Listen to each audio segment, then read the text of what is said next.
é necessário que o coração seja partido. Por John Bunyan.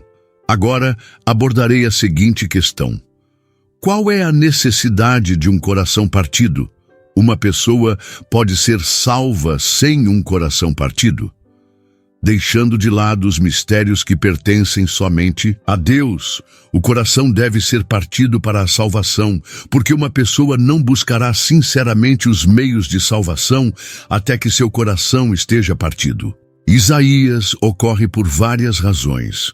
Primeiro, quando uma pessoa nasce no mundo, em relação a assuntos espirituais e coisas que pertencem à felicidade eterna, ela está espiritualmente morta, estupefata e absorta em si mesma, a ponto de não se importar. Nenhum chamado ou advertência, a menos que seja acompanhado por um poder de partir o coração, pode levá-la a considerar seu estado atual e efetivamente desejar a salvação. Deus manifestou isso de várias maneiras. Ele ameaçou as pessoas com julgamentos temporais e até mesmo enviou tais julgamentos sobre elas repetidamente, mas isso por si só não é suficiente. Por exemplo, Deus diz: Eu vos dei limpeza de dentes em todas as vossas cidades, retive de vós a chuva. Feri-vos com crestamento e bolor. Enviei entre vós a peste. Destruí alguns de vós, como Deus destruiu Sodoma e Gomorra. Contudo, não vos convertestes a mim. Amós 4, 6 a 11. Apesar de múltiplos julgamentos, punições e golpes, o coração de uma pessoa deve ser partido para que ela retorne a Deus. De fato, outro profeta sugere que tais coisas, em vez de converter a alma, podem até mesmo afastá-la ainda mais. Se um trabalho de partir o coração acompanha tais golpes, ele pergunta: por que vocês deveriam ser atingidos mais? E acrescenta: vocês se revoltarão cada vez mais. Isaías 1:5. O coração do homem é fortalecido e se torna insensível, envolto em uma cota de malha semelhante a uma pele que o envolve por todos os lados. A menos que essa cota de malha seja removida e levada embora, o coração permanece inalterado, indiferente a quaisquer julgamentos ou aflições que possam vir sobre o corpo. Mateus 13:15, Atos 28, 27. Essa cota de malha, essa cerca do coração, é referida por dois grandes nomes nas Escrituras. É chamada de o prepúcio do coração e a armadura na qual o diabo confia. Deuteronômio 10:16, Lucas 11:22. Essas defesas protegem o coração de toda a doutrina do Evangelho e de todas as punições legais, tornando-o impermeável a mudanças até que essas defesas sejam removidas. Portanto, disse que o coração é circuncidado para efetuar a conversão. O prepúcio é removido e a cota de malha é retirada. Eu circuncidarei o seu coração, diz Deus, para que você ame o Senhor seu Deus de todo o seu coração. E então as defesas do diabo são arruinadas. E viva, Deuteronômio 30:6. Lucas 11:22. Agora o coração é exposto e a palavra de Deus pode picá-lo, cortá-lo e perfurá-lo. Uma vez cortado, picado e perfurado, ele sangra, vacila, cai e morre aos pés de Deus, a menos que seja apoiado pela graça e pelo amor de Deus em Jesus Cristo. A conversão, como você sabe, começa com o coração, mas se o coração for tão fortemente fortalecido pelo pecado e por Satanás, como eu afirmei, todos os julgamentos serão em vão até que essa defesa seja removida. Portanto, depois de relatar as misericórdias e julgamentos de Deus aos filhos de Israel, Moisés sugere que a grande coisa que ainda falta neles é um coração compreensivo, olhos que vejam e ouvidos que ouçam até hoje. Deuteronômio 29, 2, 3. Seus corações ainda não haviam sido perfurados até o âmago, despertados e feridos pela santa palavra de Deus, nem feitos para tremer diante de sua verdade e terror. Mas consideremos, Antes que o coração seja picado, sinta dor. E assim por diante, não importa quão grande seja o perigo. Como se pode esperar que se arrependa, clame, se curve, se quebre aos pés de Deus e implore por misericórdia? No entanto, é isso que deve acontecer, pois Deus ordenou assim, e as pessoas não podem ser salvas sem isso. No entanto, pode uma pessoa espiritualmente morta, alguém que está entorpecido e insensível, fazer isso antes que seu coração seja despertado para ver e sentir seu estado e miséria? Em segundo lugar, quando uma pessoa entra no mundo, não importa quão mundanamente sábia ela seja, ela é tola em relação a assuntos espirituais e celestiais. Paulo diz: o homem natural não aceita as coisas do Espírito de Deus, porque são loucura para ele. Porque ele é de fato tolo sobre elas, nem pode entendê-las, porque elas se discernem espiritualmente. 1 Coríntios 2,14. Então, como esse tolo pode se tornar sábio? A sabedoria deve ser colocada em seu coração. Jó 38:36. Somente Deus pode colocá-la lá, mas como ele faz isso? Abrindo espaço para ela, removendo o obstáculo que impede, que é a tolice e a loucura que naturalmente residem lá. E como Deus a remove? Castigando severamente a alma por isso, até que ela se canse disso. O chicote e as listras são destinados ao tolo natural, assim como são para o espiritualmente tolo. Provérbios 19:29. Salomão sugere que é difícil fazer um tolo se tornar sábio. Ainda que moas o tolo num pilão com grãos, a sua estultícia não se desviará dele. Provérbios 27:22. Isaías indica que é desafiador transformar um tolo em um homem sábio. Moer alguém num pilão com um pilão é uma coisa terrível, mas parece que um chicote, um pilão e um almofariz são o caminho.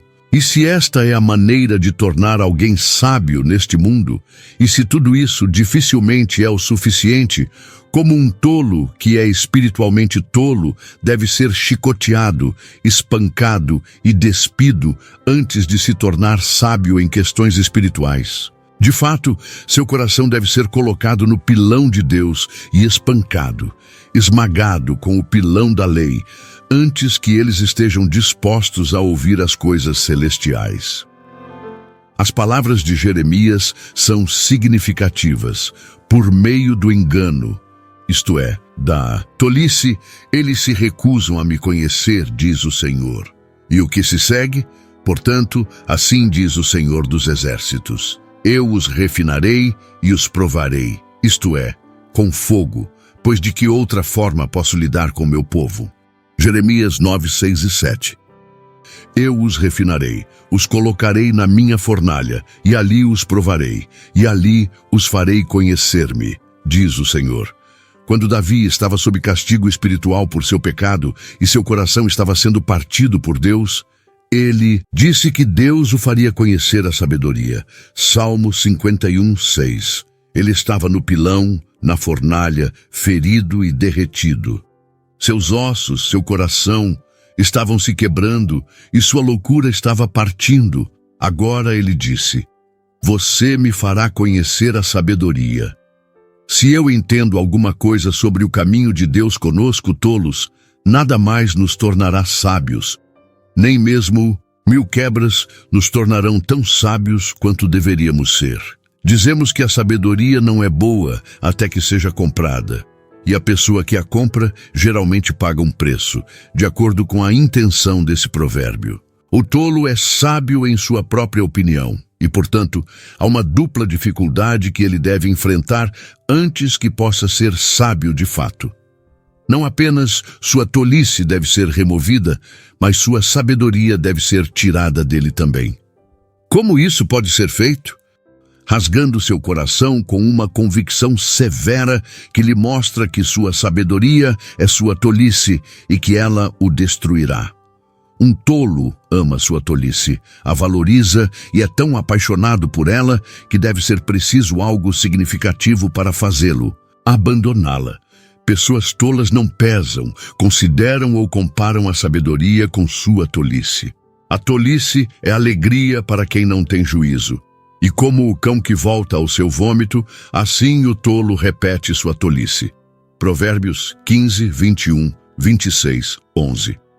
Eles são tão relutantes em deixá-la ir, que deve ser preciso muito para fazê-los abandonar sua tolice. Portanto, muito é necessário para tornar uma pessoa cristã, porque toda pessoa é um tolo nesse aspecto, o tolo mais despreocupado e obstinado de todos. É preciso quebrar o coração deles para afastá-los de sua tolice. Davi, Manassés, Saulo, que mais tarde se tornou Paulo, e eu éramos todos tolos. Em terceiro lugar, quando uma pessoa nasce neste mundo, ela não é apenas espiritualmente morta e tola, mas também orgulhosa. O orgulho é um pecado que se manifesta mesmo na infância e continua a se entrelaçar com tudo o que ela faz. No entanto, o orgulho está mais profundamente escondido dentro da alma de uma pessoa. E a natureza do pecado não é apenas ser perverso, mas esconder sua perversidade da alma. Portanto, muitas pessoas pensam que estão fazendo o bem quando na verdade estão pecando. Por exemplo, Jonas acreditava que estava certo em ficar com raiva de Deus. Jonas 4:9. Os fariseus achavam que estavam fazendo a coisa certa ao acusar Jesus de ter um demônio. João 8:48. E Paulo acreditava que deveria fazer tudo ao seu alcance para se opor ao nome de Jesus, o que ele fez com grande loucura. Atos 26, 9, 10. O pecado faz as pessoas acreditarem que são muito melhores do que realmente são, fazendo-as pensar que são filhos de Deus, quando na verdade são filhos do diabo. Eles também acreditam que estão seguindo o cristianismo quando não possuem as qualidades necessárias para serem verdadeiros seguidores. João 8, 41, 44, Gálatas 6, 3. Esse orgulho e presunção que leva as pessoas a acreditarem que seu estado é bom para outro mundo, mesmo quando estão em pecado e sob a maldição de Deus, pode ser a causa de sua resistência ao arrependimento. Esse orgulho é tão intenso e arraigado em seu ser que nenhum pregador ou ministro no mundo pode persuadi-los de que é seu orgulho e não a graça em que eles estão tão confiantes. Eles ignoram todos os avisos, ameaças e repreensões que tentam mostrar-lhes o erro de seus caminhos. O profeta implora que ouçam e não sejam orgulhosos, pois o Senhor falou. No entanto, se eles não ouvirem, o profeta diz que sua alma chorará em lugares secretos por seu orgulho. Jeremias 13, 15 a 17. A triste conclusão é que todos os homens orgulhosos continuaram a resistir a Deus e seu santo profeta. Jeremias 43, 2. Não há nada que possa trazer essas almas orgulhosas à salvação até que seus corações sejam partidos. Davi, depois de cometer adultério com Batseba e matar seu marido, ainda se gabava de sua justiça e santidade. Ele estava determinado a executar o homem que havia tomado o cordeiro de um homem pobre, sem perceber que ele próprio era o maior transgressor. Ele se recusou a acreditar até que Natã, agindo sob a autoridade de Deus, disse-lhe claramente que ele era o homem que havia feito o mal. Você é o homem, ele disse, e com essas palavras a consciência de Davi foi agitada, seu coração ferido e sua alma levada a seus joelhos diante do Deus do céu, buscando misericórdia. Segundo livro de Samuel 12, 1 a 13. Orgulho. Você é a corrente que prende muitos homens aos seus pecados. Você é a maldita presunção que os impede de ver que seu estado está condenado. O ímpio, pela soberba do seu rosto, não busca a Deus. Salmo 10, 4. Se o orgulho do seu rosto é tão poderoso, o que pode ser dito sobre o orgulho do seu coração? Jó diz que é para salvar sua alma do inferno, que Deus o castiga com dor em sua cama, até que seus ossos se projetem e sua vida se aproxime do destruidor. Jó 33, 17 a 22. É uma coisa difícil fazer um homem se ver como um pecador, um tolo e um homem cruel com respeito à sua alma imortal, em vez de confiar e se gabar de sua bondade, sabedoria, honestidade e coisas do tipo. O orgulho do coração tem poder nele, e é por isso que ele é comparado a um tendão de ferro e uma corrente de ferro, que torna os homens fortes e os mantém nessa força para se oporem ao Senhor e rejeitarem sua palavra de seus corações. Levítico 26:19, Salmo 73:6. Este é o pecado tanto dos demônios quanto dos homens, e é o pecado do qual ninguém pode ser liberto até que seu coração esteja partido. Só então o orgulho será posto de lado e a pessoa estará disposta a ceder.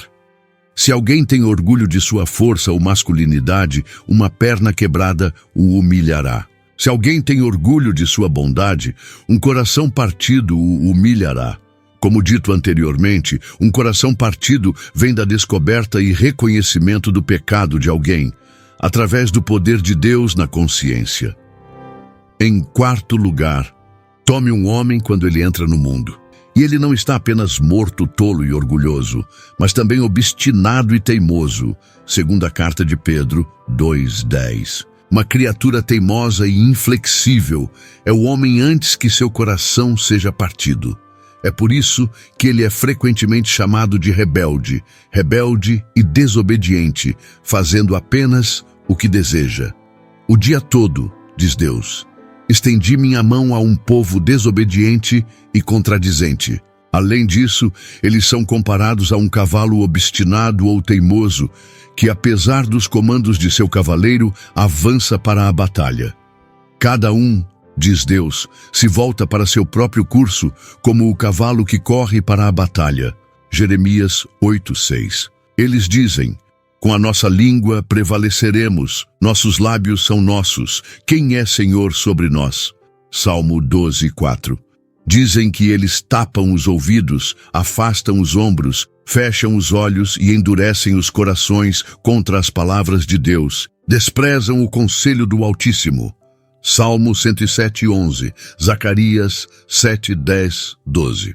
Eles são apropriadamente comparados ao filho rebelde que não queria ser governado pelos pais, ou ao pródigo que queria tudo em suas próprias mãos, afastando-se de seu pai e da casa de seu pai. Deuteronômio 21:20, Lucas 15:13. Nada mais funcionará para tais criaturas, exceto a violência. O filho teimoso deve ser apedrejado até morrer, e o pródigo deve ser esfomeado de tudo. Eu digo, nada mais funcionará. Seu coração obstinado e teimoso não obedecerá à vontade de Deus até que seja quebrado. Deuteronômio 21:21, Lucas 15:14-17. Estes são os chamados de corajosos de coração, que são considerados distantes da justiça e permanecerão assim até que seus corações sejam quebrantados, pois somente então eles verdadeiramente conhecerão a si mesmos.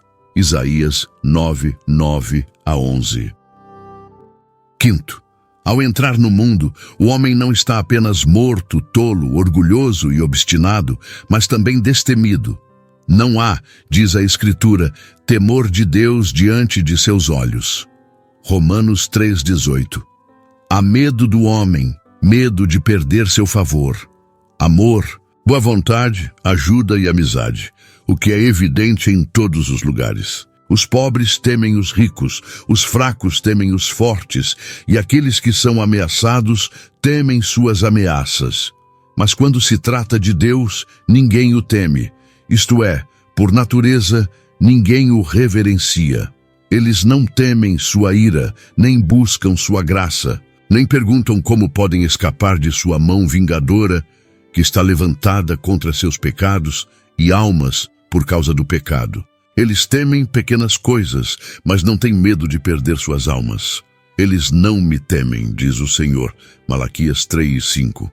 Quantas vezes alguns homens são lembrados da morte por doenças, sepulturas, a morte de outros, a leitura da palavra, os açoites da consciência e os uivos de desespero vindos daqueles que partem deste mundo. Quantas vezes eles são lembrados do inferno, por exemplo? Primeiro, pela prisão dos anjos caídos por Deus para julgamento. Segundo, pelo dilúvio do mundo antigo. Segunda carta de Pedro 2, 4, 5, Judas 6, 7. Terceiro, pela queima de Sodoma e Gomorra com fogo do céu. Segunda carta de Pedro 2, 6, Judas 7. Quarto, pela designação de um dia. Atos 17, 29 a 31. Quinto, pela designação de um juiz. Atos 10, 40 a 42. Sexto, pela preservação de seus crimes em registros. Isaías 30, 8, Apocalipse 20, 12. Sétimo, pela designação e preparação de testemunhas. Romanos 2, 15. Oitavo, e pela promessa, até mesmo pela ameaça, até mesmo pela resolução de chamar o mundo inteiro ao seu tribunal, onde serão julgados por tudo o que fizeram e disseram, e por cada coisa oculta. Mateus 25, 31 a 33, 12, 36. Eclesiastes 11, 9 e 12, 14. E ainda assim eles não temem a Deus. Ai de mim, eles não acreditam nessas coisas. Para aqueles que são mundanos, essas coisas são como a pregação de Ló para seus filhos e filhas que estavam em Sodoma. Quando ele lhes disse que Deus destruiria aquele lugar, ele lhes pareceu alguém que estava brincando. Suas palavras eram como contos ociosos para eles. Gênesis 19, 14. Pessoas destemidas não são conquistadas por palavras. Golpes, ferimentos e mortes são as coisas que devem trazê-los ao medo. Quantas vezes Israel teve lutas com Deus no deserto? Quantas vezes eles declararam que não o temiam? E observe que eles raramente ou nunca foram levados a temer e temer seu glorioso nome, a menos que estivessem cercados pela morte e pela sepultura. Nada além de uma mão severa fará os destemidos temerem. Portanto, falando em termos humanos, Deus é compelido a seguir esse caminho com os pecadores quando Ele deseja salvar suas almas. Ele deve trazê-los e colocá-los na boca e dentro da vista do inferno e da condenação eterna. E ali, Ele também deve acusá-los de pecado e culpa, até que seus corações sejam partidos antes que eles temam seu nome. Sexto, o homem, ao vir ao mundo, não é apenas um homem morto, um tolo, orgulhoso, obstinado e destemido, mas também é um falso crente a respeito de Deus. Não importa quão claramente Deus relate sobre si mesmo, o homem, por natureza, não acreditará neste relato sobre ele. Eles se tornaram vãos em suas imaginações, e seus corações tolos estão obscurecidos. Portanto, eles transformam a glória de Deus, que é sua verdade, em mentira. Romanos 1, 21 a 25. Deus diz que Ele vê. Eles dizem que Ele não vê. Deus diz que Ele sabe. Eles dizem que Ele não sabe.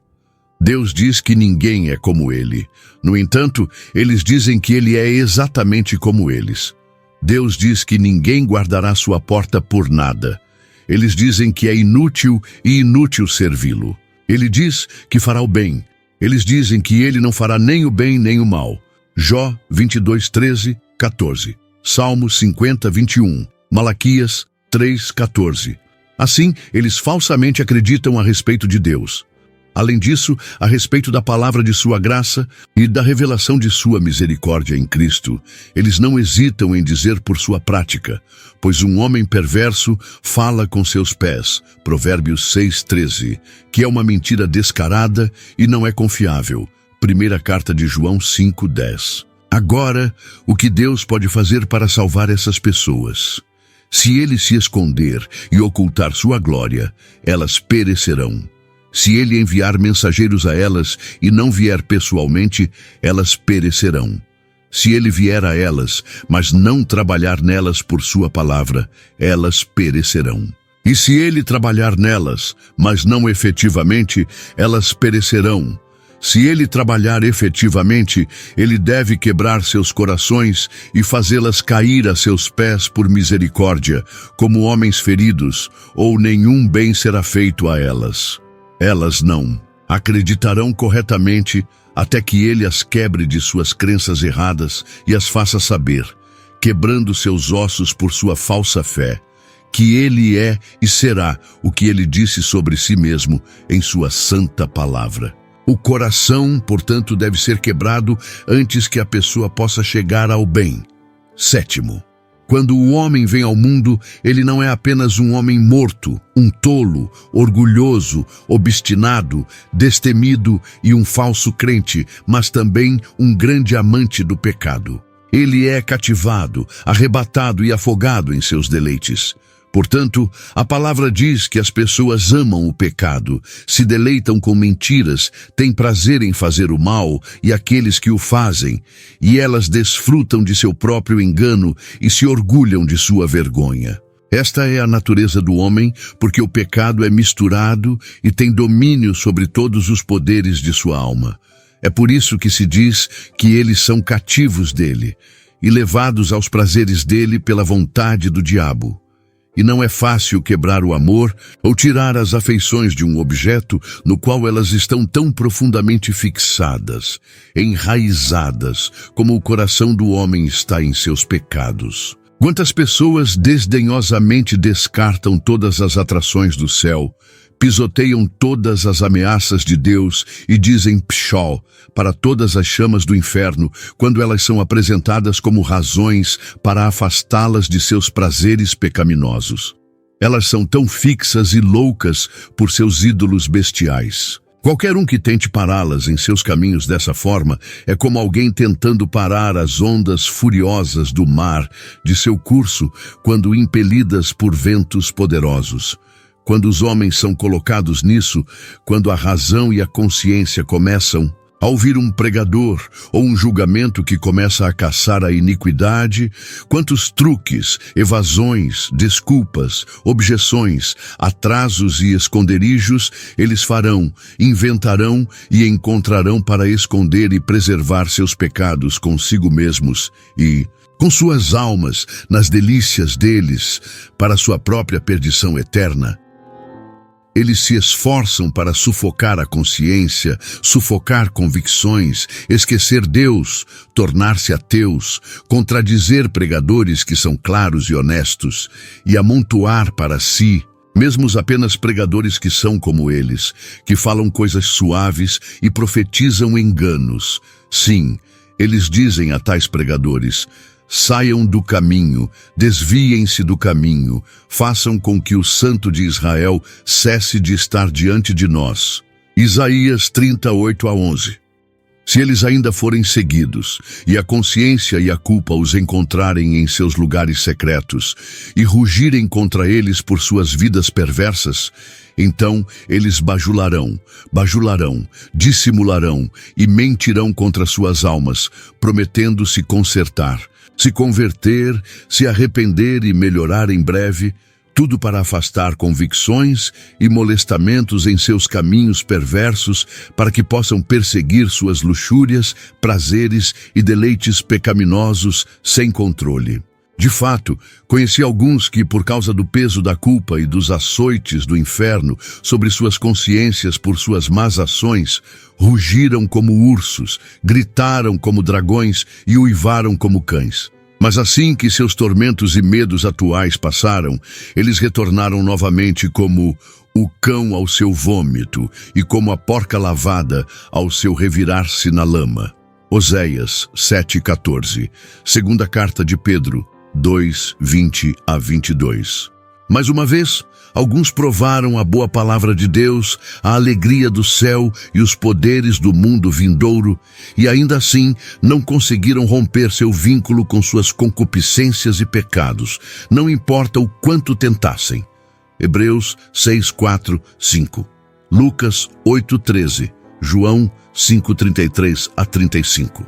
Ó Senhor, quem é o homem para que te lembres dele? Ele pecou contra ti. Ele ama seus pecados mais do que ama a ti. Ele é um amante do prazer mais do que um amante de Deus. Agora, como esse homem pode ser salvo desse pecado? Como ele pode ser tirado do amor por ele? Sem dúvida, de acordo com a palavra, isso só pode ser feito ferindo, quebrando e incapacitando o coração que o ama. tornando-o uma praga e fel para ele. O pecado pode se tornar uma aflição e como fel e absinto para aqueles que o amam. Mas torná-lo tão amargo para tal homem só será feito por meios grandes e dolorosos. Lembro-me de uma garotinha em nossa cidade há algum tempo que adorava comer as cabeças de cachimbos de tabaco sujos e nem punição, nem boas palavras conseguiam persuadi-la a parar. Seu pai procurou o conselho de um médico que lhe deu um remédio.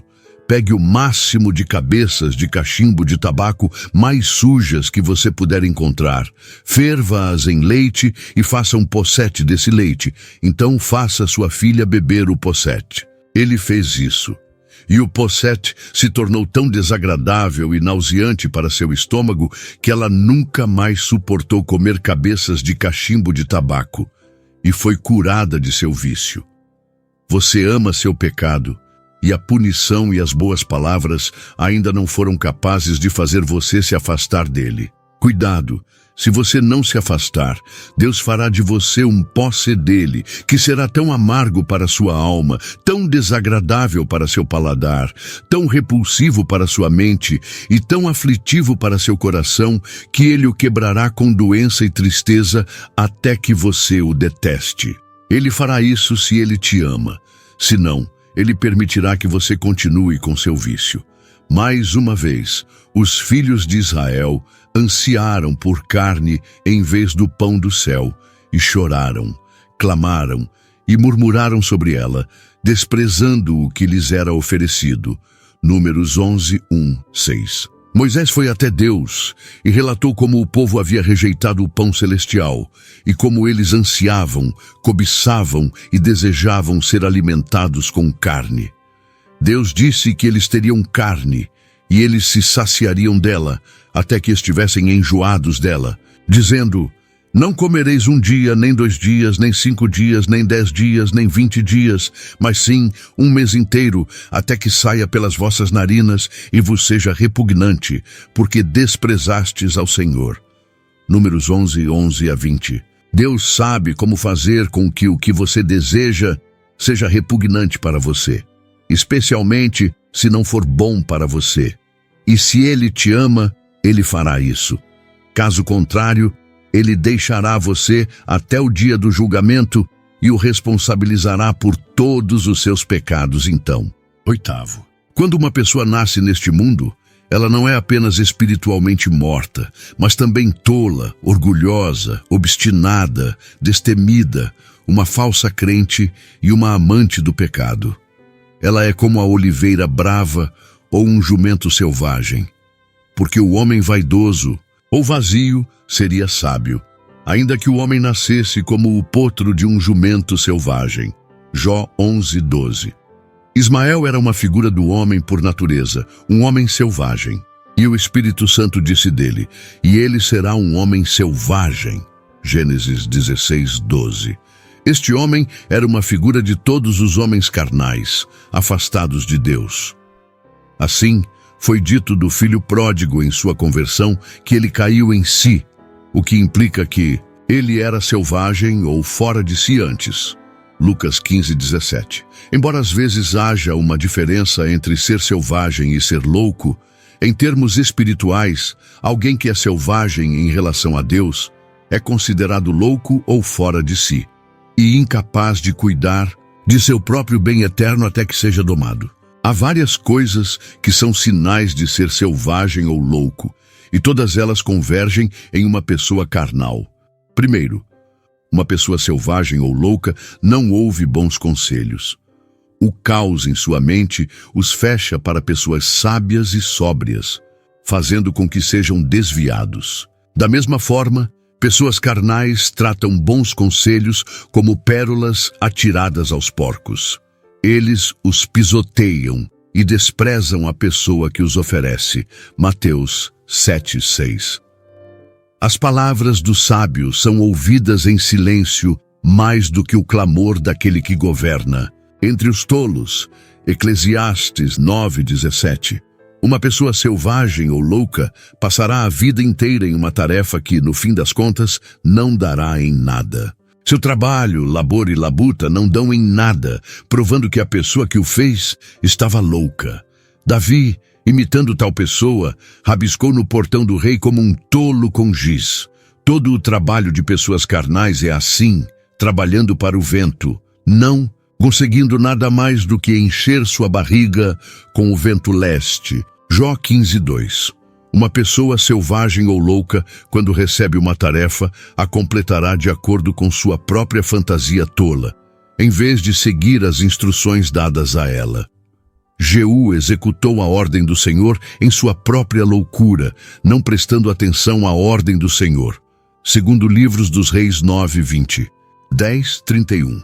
Da mesma forma, quando pessoas carnais se envolvem em assuntos de Deus, como ouvir, orar, ler ou professar, elas o fazem de acordo com sua própria fantasia tola, desconsiderando os mandamentos de Deus.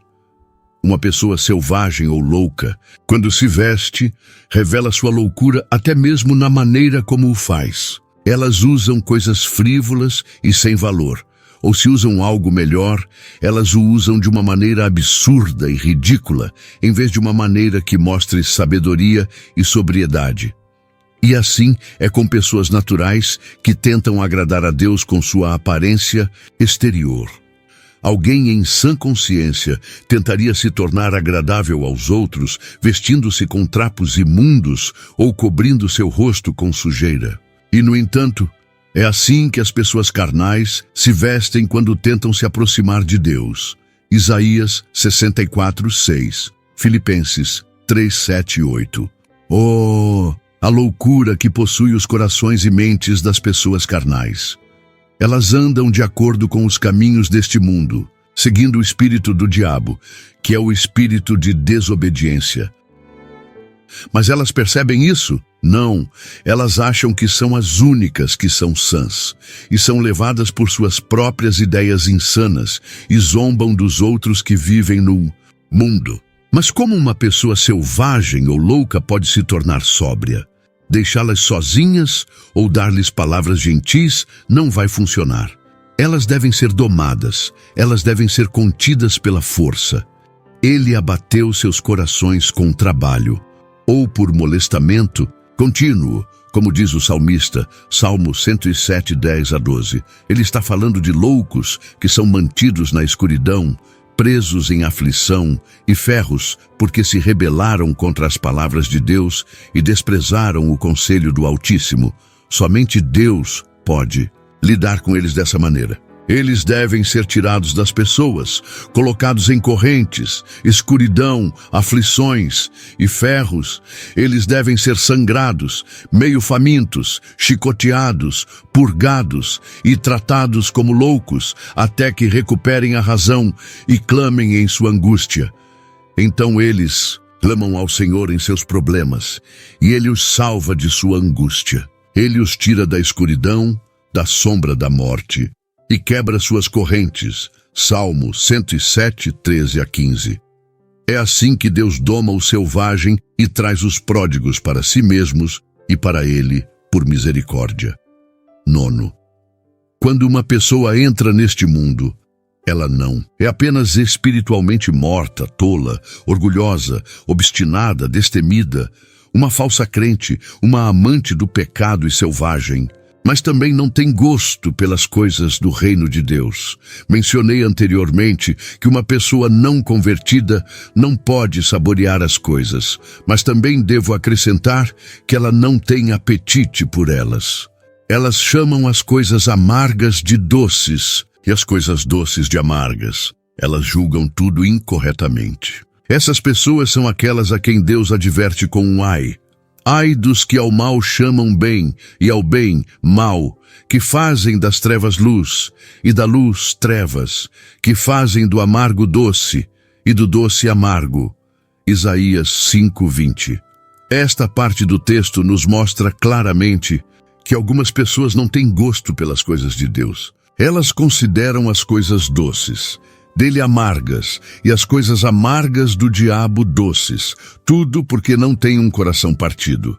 Um coração partido tem um gosto diferente de um coração não partido.